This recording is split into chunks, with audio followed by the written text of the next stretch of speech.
Bonjour à tous, bienvenue. On débute avec la première grande thématique, l'exemplarité. Il y en a des choses à dire et il y en a des questions à se poser à la fin d'une réunion, d'une journée, d'une conversation. Des questions dont les réponses sont très éclairantes pour déterminer si oui ou non, j'ai fait preuve d'exemplarité au travail. La question qui nous intéresse aujourd'hui, c'est ai-je communiqué de manière respectueuse et bienveillante ? On le sait tous, la communication, c'est la clé pour faire fonctionner toute forme de relation. À la maison, dans la vie de tous les jours, mais aussi et surtout au travail. Communiquez encore, braves gens, et s'il vous plaît, faites-le bien. Et communiquer de manière respectueuse, bienveillante, efficace, c'est justement la spécialité de nos deux invités aujourd'hui, Jérôme Lefebvre et Pierre Agnès. Bonjour à tous les deux. Bonjour. Bonjour. Comment allez-vous ? Très bien, de bonne humeur. Et toi, Jérôme ? Moi, je suis très heureux de revoir Marie, donc ravi. Oui, ne nous mentons pas, nous nous connaissons, on ne va pas faire semblant de se vous voyez puisque nous avons travaillé ensemble, vous m'avez même formé tous les deux.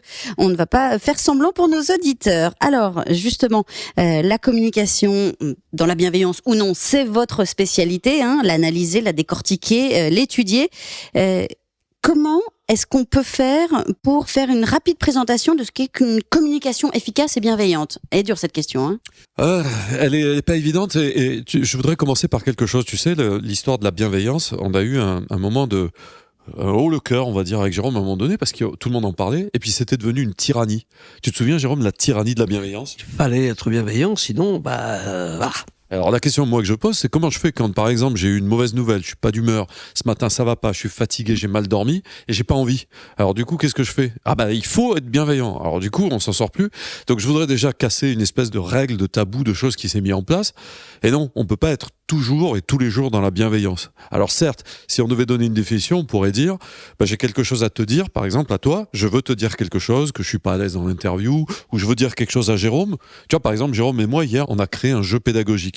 Jérôme, est-ce que tu te souviens qu'on a eu des petits moments où c'était pas évident parce qu'on n'avait pas les mêmes idées ? Je m'en souviens encore, d'ailleurs, faut qu'on en parle. Voilà, donc tu vois, on n'a pas les mêmes idées. Donc si je devais te faire une définition sur cet exemple, ça serait, est-ce que j'ai le courage de dire à Jérôme ce que j'ai à lui dire quand je suis pas d'accord avec lui ? Est-ce que je vais prendre soin de lui quand je lui dis pour éviter d'être trop brutal ? Ça sert à rien d'être brutal. Déjà que je suis pas d'accord avec lui, j'imagine si en plus je suis brutal, ça va être la double peine.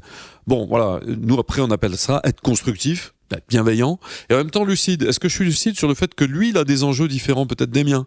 Ou peut-être que lui, il voit les choses différemment. Bon, voilà. Donc une bonne définition, ça serait, je respecte ton cadre de référence qui est pas le même que le mien, j'ai des choses à te dire, je te l'ai dit et je prends soin de toi quand je te l'ai dit. Ça te va, Jérôme, comme définition ? Ça serait bien ça ? Oui, ça me va très très bien. Pour moi, bienveillant, c'est égal à veiller bien. Donc je prends soin de toi et je n'oublie pas de prendre soin de moi. Si on fait ça, il n'y a même plus à réfléchir.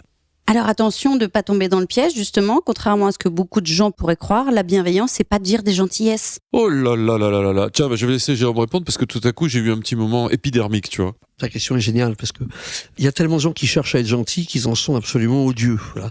L'exemple que je préfère, moi, quand on parle avec nos clients, ils ont souvent envie de savoir comment on gère les conflits. Moi, je leur dis, on va pas travailler sur les conflits, on va travailler sur la malhonnêteté des gens gentils. Ah bon ? C'est quoi ? Par exemple, je vais voir un collègue, je lui dis, comment tu m'as trouvé cet après-midi à la présentation au client ? Comment tu m'as trouvé dans mon explication à ma fille de ce problème qu'elle me présentait ? Donc je peux demander ça à ma femme, je peux demander ça à un collègue. Et le collègue ou ma femme me disent, écoute, oui, c'était plutôt bien ce que tu as fait, c'était pas mal.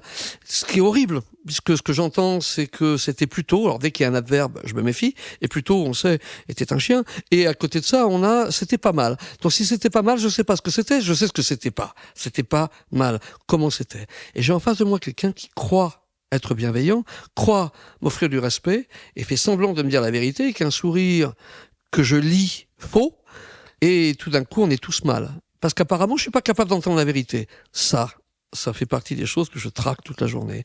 Est-ce qu'on peut se dire les choses simplement, directement ? C'est ça la bienveillance. Je veille sur toi en te disant les choses sans chercher à te heurter, sans chercher à te faire la leçon, mais sans chercher à te protéger. Je peux te donner un exemple ? Tu sais, dire non, on dit souvent, les gens me disent j'ai du mal à dire non, s'il faut refuser quelque chose, c'est difficile. C'est le mal du siècle, c'est dire le mal non. du siècle, c'est difficile. Et pourtant, c'est un mot très court, 3 lettres. non. Et alors du coup, je propose aux auditeurs, je propose à tous les gens qui écoutent ce podcast de réfléchir à tous les détours que nous sommes capables de faire pour essayer de dire non sans arriver à dire non. Ah, écoute, cet après-midi, ça va être... alors je suis pas sûr, est-ce que je peux te rappeler peut-être dans l'après-midi pour voir éventuellement... Ouh là là, tu comprends déjà pas ce que je dis, mais tu sais déjà que c'est non. Donc peut-être un des exercices les plus difficiles et les plus intéressants à faire, c'est si je dois dire non, apprendre à le faire de façon simple et travailler sur cette bienveillance. Quand je te dis non, je te claque pas la porte au nez, je te dis non, cet après-midi, ce sera pas possible. Est-ce qu'on peut convenir ensemble d'un autre moment?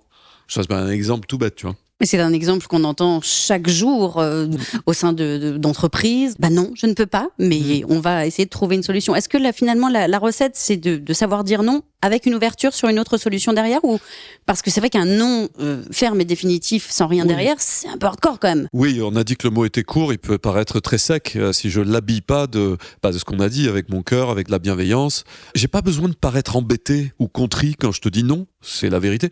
En fait, on est en train de dire avec Jérôme quelque chose de basique, c'est soyons simples, soyons directs. Si je dois te dire non, bien sûr, si je te fais une contre-proposition derrière, c'est sympa parce que je viens de penser, avec bienveillance, que ouais, c'est peut-être dur à encaisser pour toi le non. Donc est-ce que j'ai une contre-proposition à te faire? Pas toujours simple dans nos stages, Jérôme, de travailler sur cette dynamique qu'on appelle l'assertivité, qui est je te dis les choses telles qu'elles sont, sans détour. Qu'est-ce qui se passe lorsque il y a un manque manifeste de bienveillance et de respect dans toute forme de communication? Quel est le mécanisme qui en découle? On en a parlé hors antenne. La mécommunication, qu'est-ce que c'est que ce mot? Je vais prendre celle-là, Pierrot. Mécommunication, c'est un mot que j'aime bien. En fait, c'est un néologisme, c'est un mot qui n'existait pas et qui vient d'un mot qui est très pratiqué en anglais, qui est miscommunication. Et le terme veut dire que j'ai raté ma communication. I missed my communication. J'ai raté ma communication.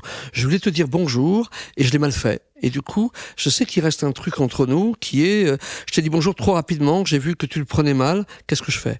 Donc j'ai raté ma communication. Pour moi, la responsabilité que nous avons tous dans une organisation, dans une entreprise et dans une famille, c'est de dire je suis responsable de la qualité des messages que j'envoie.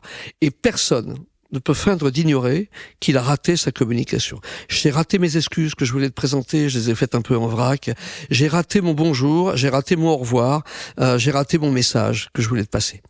Chacun peut revenir. Et c'est ça la solution, et elle est bête comme chose, c'est au fait, ce matin, je t'ai pas bien dit bonjour, je vais te redire bonjour. Et je t'attrape la main et je te serre la main. Et je sais que la personne qui est en face, comme elle a vu, j'avais raté mon bonjour, va me sourire. Et ça marche pour tout. Donc finalement, les conséquences d'une mécommunication au sein d'une entreprise, par exemple, elles sont peut-être sous-estimées parce que une mécommunication une fois, 2 fois, 3 fois, même si c'est pas voulu, ça peut avoir de sacrées conséquences. Quelles sont les conséquences concrètes de mal-être, de malentendus, de rancœur, de stress que ça peut apporter, sur lesquels ça peut découler? J'en vois déjà 2. La première, c'est nous cumulons les uns les autres des petits dossiers comme ça. Ah tiens, ouais, c'est pas bon. Je vais te prendre un exemple très simple, un petit dossier sur si j'ai l'habitude de travailler avec des gens qui me coupent la parole. Couper la parole, ça. Et il y a des gens qui vous préviennent qui vont couper la parole, par exemple, qui disent je te coupe, je t'interromps. Comme si faute avouée à demi pardonnée. N'empêche que oui, c'est toujours aussi désagréable de se faire couper la parole. Ok, j'ai des petits dossiers comme ça que j'accumule. La prochaine fois que je suis dans une réunion où cette personne aura peut-être besoin de mon soutien, bah tu sais quoi? Tiens, bah je lui donne pas mon soutien. Elle avait qu'à la dernière fois et qu'à me laisser terminer de parler. Et puis c'est tout. Donc on a des petites choses comme ça qui viennent s'accumuler, des petites rancœurs qui viennent s'accumuler, qui sont très désagréables. Jérôme parlait de bonjour. Il y a une scène incroyable du film Itinéraire d'un enfant gâté où on voit Jean-Paul Belmondo et Richard Anconina. Jean-Paul Belmondo, un mentor extraordinaire qui apprend la première chose, la règle de base à un Richard Anconina un peu naïf, un petit peu satellisé, où il lui apprend à dire bonjour en disant c'est la chose la plus importante. Alors ça serait la première. La deuxième, c'est peut-être savoir présenter des excuses aussi. C'est pas toujours simple et il y a des formules bizarres comme par exemple excuse-moi, je viens de te donner un ordre. Non, je m'excuse. Bah comme ça t'as pas à le faire, je me le fais tout seul. Non, la vraie formule serait je te présente mes excuses, les acceptes. Ou je te demande pardon. Ou je te demande pardon, qui serait tout à fait voilà. Donc on a ces petites choses de la vie de tous les jours. Ne pas s'interrompre, on le sait. Alors on va le dire en positif. Je te laisse parler jusqu'au bout parce que tu as quelque chose à dire. C'est vachement bienveillant de faire ça pour l'autre. Bon, et c'est devenu pourtant une pratique très courante de se couper allègrement la parole les uns les autres. On parlait de faire amende honorable, justement, de revenir, tout ça est possible, c'est une vraie note d'espoir, c'est-à-dire que tout n'est pas foutu. À partir du moment où on a encore accès par téléphone, par une réunion, par un environnement de travail commun, on a accès à la personne, on peut toujours aller se rattraper, ou en tout cas faire une tentative. Donc tout n'est pas foutu, c'est ça ? Jérôme, c'est foutu ou c'est pas foutu ? Et non, c'est pas foutu. Si les anciens nous ont laissé un proverbe qui est tant qu'il y a de la vie, il y a de l'espoir, c'est que tant que j'ai du souffle, je peux décider, mais c'est une décision que je prends, de venir te voir, Marie, parce que hier j'ai raté ma communication et je viens te voir et je te dis avec toute l'humilité mais sans être contrit, hier j'ai raté mon coup. Je t'ai présenté des excuses, elles n'étaient pas sincères, je veux le refaire. J'ai oublié de te dire bonjour, je viens de dire bonjour. J'ai oublié ton anniversaire, joyeux anniversaire. Et à chaque fois qu'on est en capacité de dire je sais ce que j'ai raté, il y a de l'espoir.